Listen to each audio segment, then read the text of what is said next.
Bismillahirrahmanirrahim. Alhamdulillahirabbil alamin. Allahumma shalli ala Muhammad wa ali Muhammad.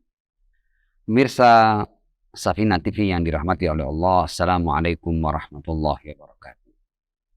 Alhamdulillah kita kembali diterima oleh Allah Subhanahu wa taala dan diberi kesempatan untuk menjadi tamu-tamunya di bulan suci Ramadan. Pada kesempatan kali ini saya akan mengetengahkan tema sederhana dengan judul bagaimana kita bisa meraih ketakwaan dengan puasa. Kita semua telah sama mengetahui bahwa di antara hikmah tertinggi dari ibadah puasa adalah takwa, la'allakum tattaqun. Takwa adalah sebuah keterjagaan. Takwa adalah sebuah kondisi pada diri manusia di mana manusia mampu menjadikan akalnya sebagai pengendali hawa nafsunya. Nah, dalam rangka mewujudkan ketakwaan melalui puasa diperlukan beberapa hal. Yang pertama adalah unsur ma'rifat. Unsur ma'rifat yang dimaksud di sini adalah orang yang berpuasa adalah orang yang memang dia punya keyakinan kepada Allah Subhanahu wa taala bahwa Allah adalah zat yang maha sempurna, maha rahman, maha rahim, maha bijaksana, dan wa huwa ala kulli syai'in qadir. Dia berpuasa untuk melakukan apa saja yang dia kehendaki. Seorang yang mempunyai keyakinan yang teguh, dia juga meyakini bahwa apapun yang disyariatkan oleh Allah Subhanahu wa taala pastilah sesuatu yang baik dan akan mengantar manusia pada kesempurnaannya. Manusia yang punya keyakinan seperti ini, dia tidak terlalu perlu untuk mengetahui sebab atau alasan di balik sebuah syariat. Dia mengetahui atau dia tidak mengetahui itu bukan permasalahan baginya. Tapi meskipun dia tidak tahu, dia yakin bahwa apapun yang disyariatkan oleh Allah adalah sesuatu yang pasti baik dan pasti akan mengantarnya pada kesempurnaan. Unsur ma'rifat ini juga meliputi keyakinan pada kehidupan ukhrawi, yaitu kehidupan yang hakiki. Unsur ma'rifat ini mengantarkan manusia pada keyakinan bahwa kehidupan dunia adalah hanya kehidupan sementara, hanya jembatan pendek yang harus ia lalui untuk kemudian ia sampai pada kehidupan yang hakiki. Pada salah sebuah kesempatan, salah seorang sahabat Imam Ali bin Abi Thalib alaihissalam, dalam hal ini Jabir, dia tiba-tiba menarik nafas panjang lalu menghembuskan kenyang kembali. Imam Ali bin Abi Thalib alaihissalam memahami bahwa sahabatnya sedang resah. Ada sesuatu yang menghantui. Ada sesuatu yang membuatnya gelisah sehingga dia melakukan tarikan nafas yang panjang seperti itu. Imam Ali kemudian bertanya, "Wahai Jabir, untuk apa engkau menarik nafas panjang dan menghembuskannya? Apakah engkau melakukan itu karena urusan dunia?" Jabir kemudian berkata, tanpa ia bisa menutupi apa yang dihadapinya, benar, karena urusan dunia. Boleh jadi saat-saat yang sulit bagi Jabir, sehingga Jabir melakukan hal itu di hadapan Imam Ali bin Abi Thalib alaihissalam. Imam Ali kemudian menjelaskan kepada Jabir, "Wahai Jabir, engkau tidak perlu seperti itu untuk dunia. Karena kalau aku boleh simpulkan, kenikmatan dunia hanya dalam 7 hal. Dalam yang dimakan, dalam yang diminum, dalam yang dipakai pakaian, dalam yang dinikahi, dalam yang ditunggangi, dalam yang dicium, dan dalam yang didengar. Ketahuilah wahai Jabir, bahwa sebaik-baik yang dimakan adalah maghrib, dan itu adalah ludah serangga. Seenak-enak minuman adalah air yang segar, dan air yang segar bisa didapat dengan mudah, bahkan kau bisa berenang di dalamnya. seindah-indah pakaian adalah sutra. Dan itu tidak lain adalah air liur dari seekor ulat. Sebaik-baik yang dinikahi adalah wanita. Dan ketahuilah bahwa pernikahan dengan wanita adalah urusan pertemuan tempat keluarnya air seni ke tempat keluarnya air seni. Sebaik-baik yang ditunggangi adalah kuda. Dan kuda juga dipakai untuk berperang, membunuh, menumpahkan darah. Sebaik-baik yang dicium adalah mesik. Dan dia tidak lain adalah darah yang keluar dari pusar binatang. Sebaik-baik yang didengar adalah nyanyian dan lantunan. Dan boleh jadi itu adalah dosa. Wahai Jabir, berbagai macam kelezatan dunia adalah hal-hal yang sederhana. Tidak sepantasnya orang yang berakal menarik nafas panjang. Ini adalah unsur ma'rifat. Yang kedua adalah unsur amal. Kita mengetahui bahwa banyak orang yang secara teori dan pengetahuan serta pemahaman mereka meyakini sesuatu. Namun pengetahuan dan keyakinannya seakan tidak berpengaruh pada perilakunya. Sebagai contoh umpamanya, manusia yakin bahwa orang yang sudah mati itu tidak bisa melakukan apa-apa dan tidak bisa membahayakan orang yang hidup.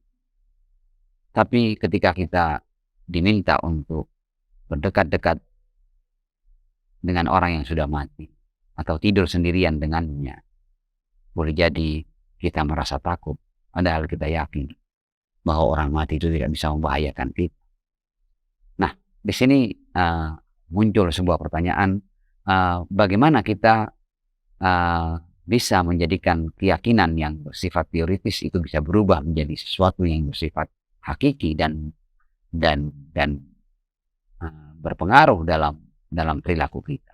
Jawabannya adalah manusia perlu menambahkan hal lain pada ma'rifah dan keyakinannya. Dan dalam hal ini kita bisa melihat bahwa pelatihan praktis itu dapat merubah keyakinan menjadi sesuatu yang bisa berpengaruh secara hakiki dalam kehidupan kita. Sebagai contoh, mereka yang di awal-awal belajar tentang kedokteran, boleh jadi ketika untuk pertama kali dihadirkan padanya tubuh manusia yang harus dilakukan operasi padanya, dibelah permukaan kulitnya, keluar darah darinya. Boleh jadi di saat-saat awal ia akan merasa miris, boleh jadi ia mual, boleh jadi ia pingsan, dan dia tidak tahan atau tidak punya kemampuan untuk melakukannya.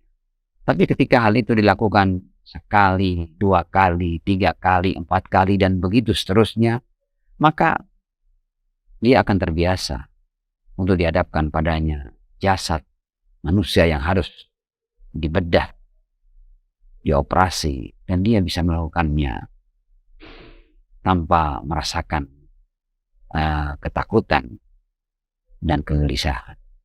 Baginya adalah sesuatu yang biasa. Hal ini bisa diperoleh melalui pelatihan.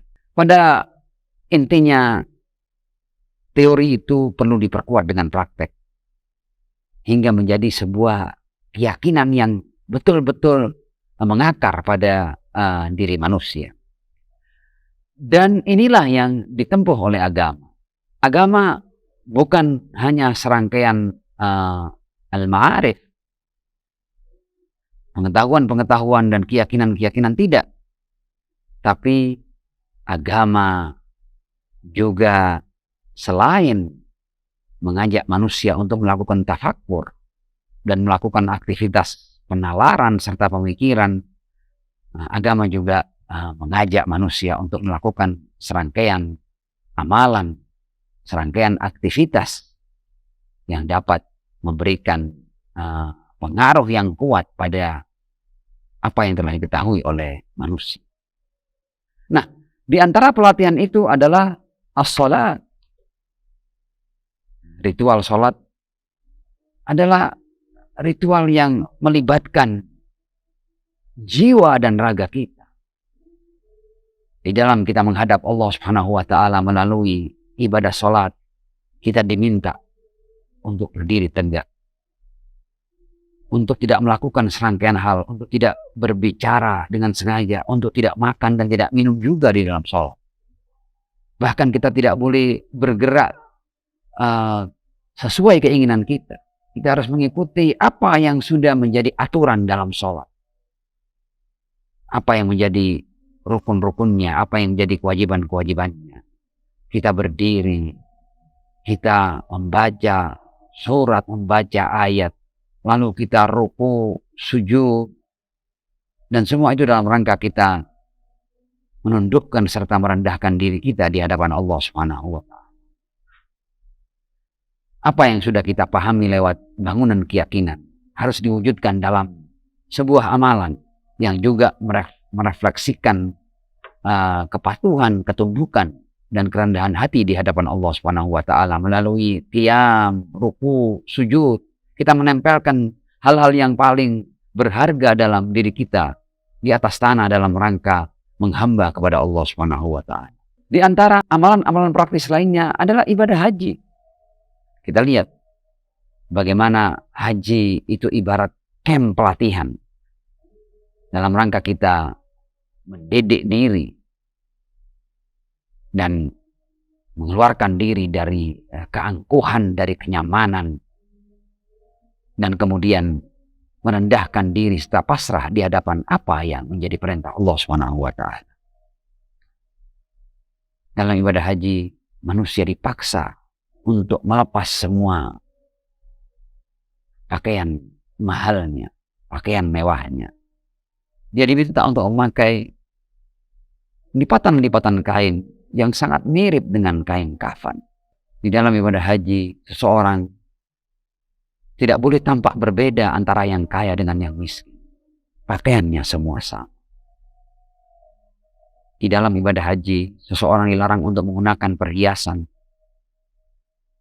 Para raja tidak boleh memakai mahkotanya ketika melakukan ibadah haji. Bahkan para ulama tidak diizinkan untuk mengenakan sorbannya agar dia terbedakan dari yang awam. Semua diminta untuk tampil sama, sehingga tidak ada perbedaan antara yang kaya dan yang miskin, yang berkuasa dan yang jelata, antara raja dan jelata, bahkan antara yang alim dan yang jahil. Semuanya diminta untuk berkeliling, berporos pada batu hitam. Diminta untuk melakukan sa'i di antara dua bukit. Diminta untuk berlari-lari kecil. Diminta untuk naik turun bukit. Diminta untuk memungut batu-batu kerikil untuk kemudian dilemparkan di tempat yang katanya itu adalah tempat kita melempar setan. Ini semua dilakukan dalam rangka manusia mampu mewujudkan apa yang sudah ada dalam keyakinannya, dalam imannya, dalam bentuk amalan-amalan praktis yang juga mengarah pada merendahkan dan menghambakan dirinya kepada Allah Subhanahu wa taala. Dia tunduk apapun yang menjadi manasik dalam ibadah haji. Dan di antara amalan praktis itu adalah as-shaum, yaitu puasa. Puasa juga melalui sebuah praktek di mana kita diminta untuk tidak melakukan hal-hal yang membatalkan puasa dari mulai waktu subuh sampai masuknya waktu maghrib. Ini juga sebagai langkah praktis, sebagai sebuah pelatihan dan praktek bahwa ternyata manusia ketika dia hendak mengendalikan dirinya, dia mampu mengendalikan diri. Manusia mampu untuk tidak makan, tidak minum, dan tidak melakukan hal-hal yang membatalkan puasanya. Dan ketahuilah bahwa manusia juga punya kemampuan untuk menundukkan hawa nafsu dengan akalnya. Manusia mampu untuk membuat dirinya tidak melanggar apapun yang menjadi perintah Allah Subhanahu wa taala, dan juga tidak menerjang apapun yang menjadi larangan Allah Subhanahu wa taala. Dan pada puncaknya adalah unsur ruhani. Unsur ruhani adalah sebuah unsur dalam diri manusia ketika manusia, kata Ar-Rasul Shallallahu Alaihi Wasallam, sampai pada dia akhirnya mencintai ibadah. Ar-Rasul berkata, afdalun nas man asyiqal ibadah. Sebaik-baik manusia adalah manusia yang sudah sampai pada cinta pada ibadah. Fa'anaqaha, maka dia seakan merangkul dan memeluk ibadah itu. Wa ahabbaha biqalbi, mencintai ibadah itu dengan hatinya. Wa basyaraha bi jasadih, betul-betul dia dekat dengan ibadah itu. Dia merasakan kenikmatan ibadah dengan jasadnya. Wa tafarragha laha, dan dia meluangkan seluruh hal dalam hidup untuk menghamba kepada Allah Subhanahu wa taala. Dia jadikan semua aktivitasnya adalah penghambaan kepada Allah Subhanahu wa taala. Dan ketika manusia sampai pada mencintai ibadah dan cinta pada penghambaan, fahuwa la yubali ala ma asbah minad dunya ala usrin am ala yusrin. Dia sudah tidak lagi disibukkan dengan masalah-masalah dunia, apakah dia sedang dalam keadaan kesulitan atau dia dalam keadaan lapar. Karena ada sesuatu yang lebih besar dari dunia yang sudah ia cintai, yaitu menghamba kepada Allah Subhanahu wa taala. Orang yang mampu mengarahkan atau melengkapi dirinya dengan berbagai unsur tadi, unsur ma'rifat, unsur amal dan pelatihan, dan juga unsur ruhani, maka dia akan sampai pada mencintai ibadah. Dan ketika dia mencintai ibadah, maka Allah akan memberikan imbalan yang terbesar baginya. Terkait dengan puasa, Allah berkata, as-shaumu li wa ana ajzi bih. Puasa itu, ibadah puasa itu untukku dan aku yang akan memberikan ganjaran untuknya. Mudah-mudahan kita mampu meraih ketakwaan dengan puasa di bulan Ramadan. Syahrukum mubarak wa dumtum fi riayatillah. Assalamualaikum warahmatullahi wabarakatuh.